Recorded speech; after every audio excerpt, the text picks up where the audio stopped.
Galípolo no Banco Central está preocupado com a questão fiscal e a taxa de juros. Realmente, o que o Galípolo pode fazer para tentar ajudar o governo? Será que ele sozinho consegue resolver o problema da inflação? Olá, eu sou o professor Silva Neto, aqui do canal Mais Um Falando, e vamos analisar hoje o que está acontecendo com a situação fiscal do Brasil e preocupação do Banco Central em continuar ou não em aumentar as taxas de juros. Vamos ver as notícias e entender o que está acontecendo? Então, aqui no Poder 360 diz bem: Galípolo diz estar bastante incomodado com a inflação fora da meta. O presidente do Banco Central declara que não vai poupar nenhum tipo de esforço para reduzir a taxa do índice de preços. Olha, primeiro é para ficar preocupado realmente com a inflação. A inflação está galopante, está parecendo que o governo perdeu o controle e a gente sabe que a inflação é gerada por emissão de moeda, não é só aumento de preço. Então o déficit fiscal do governo faz com que o governo cada vez mais precise emitir mais moeda ou contrair dívida, e aí o Galípolo está falando, declara que não vai poupar nenhum tipo de esforço. Essa frase dele é importante, porque demonstra que ele não vai simplesmente segurar aumento de juros enquanto o governo também não fizer um ajuste fiscal correto. Isso deixa o mercado mais calmo. Vocês viram o que aconteceu? O dólar deu aquela segurada, a pressão inflacionária já diminuiu sobre o Banco Central, apesar do PT lá, Glaze e companhia, continuar berrando, mas o Galípolo, graças a Deus, está tomando uma posição técnica. Lembra, eu já fiz um vídeo anterior, até lá em 2024, perguntando, o Galípolo, quando fosse presidente, ia ser técnico ou ia ser político? A gente sabe que se ele for técnico, ele vai ter que aumentar a taxa de juros, porque o governo não se acerta no fiscal. Se ele for político, ele vai baixar a taxa de juros e vai explodir com a inflação, vai explodir com a confiança do investidor. Então, graças a Deus, ele está tomando uma posição correta. Ele está se posicionando tecnicamente. O Banco Central, com o descontrole monetário do governo, ele precisa realmente aumentar a taxa de juros para poder fazer o balanço, fazer o contrapeso, senão a inflação explode e aí todo mundo perde o ritmo da coisa. A declaração do presidente foi muito importante, porque ele disse aqui que a inflação está muito abaixo dos 6.700 registrados no século XX. Sim, para quem não lembra, para quem é mais novo, nós tivemos inflação de 40%, 20%, 30% ao mês. Era um negócio louco de você ter remarcação de preço no mercado de manhã e de tarde. Então você recebeu algum dinheiro, você corria para o mercado, porque se você não comprasse naquele dia ou naquela manhã, de tarde já estava mais caro, no dia seguinte estava mais caro.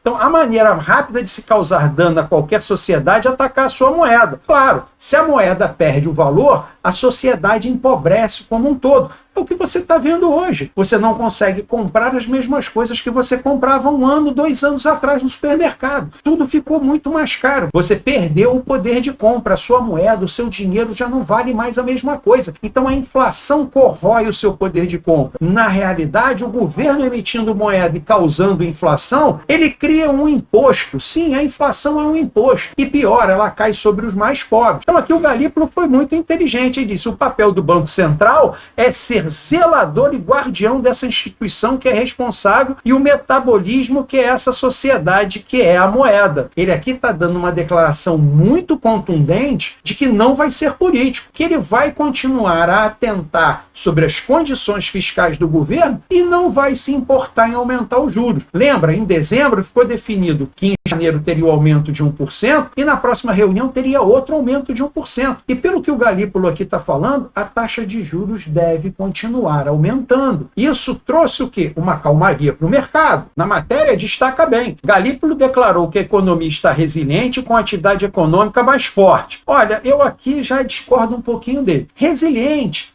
Nem tanto. A gente já viu que no último trimestre de 2024 a indústria começou a cair. E a projeção para 2025 é que ela trabalhe na metade do que ela trabalhou em 2024. Ou seja, a desaceleração na economia parece ser um fator muito claro. Inclusive, eu já falei em vídeos anteriores que o próprio ministro Haddad falou que o PIB deve decrescer 1% esse ano em comparação a 24. Então, o governo já projetou um PIB menor, a indústria já está com problema, já saiu notícia de que o comércio começou a vender menos. Então, dizer que a economia está resiliente, a atividade econômica mais forte, ele foi aqui meio político, ele deu aqui uma passadinha de pano, como a gente diz. Ele sabe nitidamente, pelos números que ele tem no Banco Central, que já refletem na economia como um geral, há um desaquecimento, há uma projeção muito menor para 2025. Isso também, querendo ou não, pode ser um ponto que alivie no aumento da taxa de juros, porque com o aumento da taxa de juros, uma das finalidades dela é fazer uma contração na economia. Se essa contração já está acontecendo, se ela já começou, pode ser que os próximos aumentos de taxa de juros sejam um pouco menor. E aí sim, eles são justificáveis dentro de uma lógica técnica. Mas não dizer que a atividade está resiliente e a economia está mais forte. Não, isso não está acontecendo. Está todo mundo percebendo. Então você aí, você que tem uma indústria, você está percebendo as coisas mais fáceis? Você está percebendo que a sua indústria está melhorando? Que você está vendendo mais? Que a população está comprando mais do seu produto? Ou é o contrário? Você aí, varejista, já viu que dezembro as vendas não foram tão boas. Janeiro, menor ainda. Como é que está o seu negócio? Ele está realmente melhor? As vendas estão aumentando? Sua loja vive cheia? Você está precisando comprar muito mais produto da indústria para poder revender? Ou o fato é exatamente ao contrário? Já está havendo uma contração na economia como um todo. E ele aqui também agora destaca bem.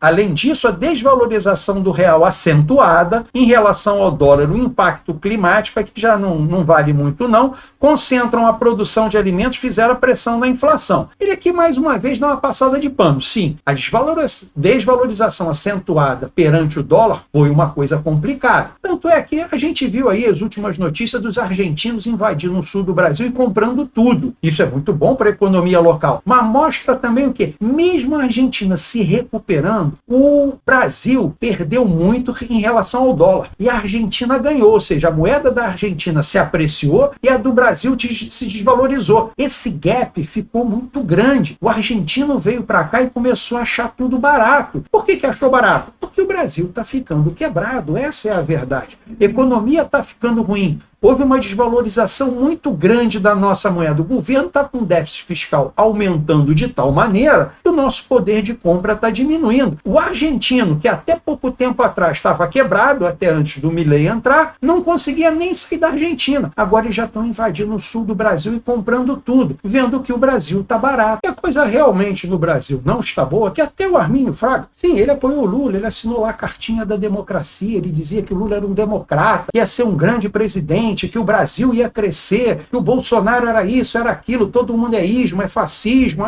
mais um daqueles bobões que falam um monte de besteira só em proveito próprio do bolso. Tá lá, Armínio Fraga vê Brasil na UTI, pede que Galípolo convença o governo a resolver a questão fiscal. Cara, esse cara não era amigo do Lula? Ele não vivia lá babando ovo? Por que ele mesmo vai lá e fala com o Lula? Olha, tu tá fazendo uma cagada, amigo. Você tá destruindo o país. Não, ele tem que pedir ao Galípolo. Ele vai lá na Folha de São Paulo querer dar de bom moço. Não, esse aí também é um dos culpados por terem elegido lá o ladrão que tá lá sentado na cadeira de presidente. E aí, esse carinha aí agora vem o quê? Pedir pinico, vem pedir para os outros. Ora, você não apoiou? Vai lá e fala. Pelo menos honra as calças que veste, né? É o mínimo que um homem pode fazer. O Thiago aqui destacou bem aquilo que eu já falei em vários vídeos, que é a questão do quê? Das medidas parafiscais do governo caminham para atingir 1% do PIB em 2026. Olha só, o que são despesas parafiscais? São aquelas despesas que o governo faz e tira do arcabouço orçamentário como se elas não tivessem existido. Para quê? Para que o governo atinja a meta do arcabouço. Então a gente diz lá, ó, o arcabouço deu 0,1% de déficit fiscal. Não, essa não é a realidade. Porque as medidas parafiscais são aquelas despesas que ele executou, mas não computou. É mais ou menos o seguinte, imagina você aí na sua empresa ou na sua casa, a sua conta de luz. Aí a sua conta de luz chega lá, sei lá, R$100, R$200, R$1.000, e você classifica ela como parafiscal. Aí você vai lá e paga. Você paga, porque você tem que pagar. Mas aí você não classifica ela na sua contabilidade. Ora, mas você não pagou, o dinheiro não saiu da sua conta. Como é que o dinheiro sai da sua conta e você não contabiliza? Ó, se é na sua casa, é mais ou menos o seguinte, chegou a sua conta, você chega lá para o banco e fala o seguinte, banco, olha, eu classifiquei a minha conta de luz como parafiscal. Paga aí, mas não debita da minha conta não, para não aparecer no meu extrato esse saldo devedor. Você consegue fazer isso? Não, então, despesa parafiscal, isso é um engodo. É aquilo que o governo gasta, classifica como parafiscal para não contabilizar. Ora, mas ele gastou do mesmo jeito. Isso já está chegando a 1% do PIB. Olha o tamanho do rombo que o governo está fazendo. Sabe aquele déficit que ele diz que existe? Então, existe também aquele que ele esconde. E uma delas é a despesa para fiscal. Existem outras despesas também que ele não conta como no arcabouço. Só para fazer o quê? Aquela média, aquela passada de pano, para fingir que está tudo muito bem. E com isso, tá lá. Mercado volta a esperar Selic perto de 16%. Ora, não podia ser diferente. A taxa de juros vai continuar a aumentar. O titio Lula falou que ele não vai reduzir os gastos do governo. Se ele não vai reduzir os gastos do governo e o Galípolo já falou que vai manter a questão técnica, ele é o defensor da moeda, ele só tem uma maneira, é continuar aumentando a taxa de juros. E já está todo mundo aqui, ó, prevendo e esperando uma taxa de 16%. Vamos lembrar, hoje a gente está em 13%. Ainda tem mais 2,75% para aumentar. Então, se o negócio está ruim, vai piorar. A tendência não é boa. Então, você que tem o seu negócio, você que, querendo ou não, vive de salário, começa a prestar atenção, porque a economia do Brasil parece que não está indo bem. Comece a se defender, comece a se preparar, comece a prestar mais atenção no que está acontecendo para que você não seja pego de forma surpresa. Não acredite na propaganda do governo, que parece que ela é muito diferente da realidade. Então, se você curtiu esse tipo de informação, coloca o dedo no like para mim, por favor. Se você acha que um amigo seu precisa dessa informação, compartilha com ele, que eu ficaria muito grato. Quer fazer uma sugestão, um comentário, até mesmo uma crítica? Coloca aqui embaixo que eu vou ter um imenso prazer de lhe responder. E se inscreve no canal para que a gente possa se ver nos próximos vídeos. Fique com Deus.